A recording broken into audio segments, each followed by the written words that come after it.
Hi! In front of me is Samsung Galaxy M53, and today I would like to show you how you can turn on or off app notifications from apps of your choosing on this smartphone. Start by opening settings and choosing notifications. Now scroll down and tap on more.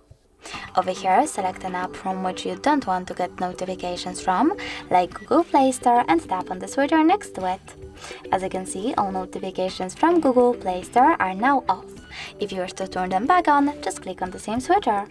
You can also just tap on one of your apps and manage notifications from here. Thanks so much for watching. If you enjoyed this video, smash that like button, comment, and definitely subscribe. Bye!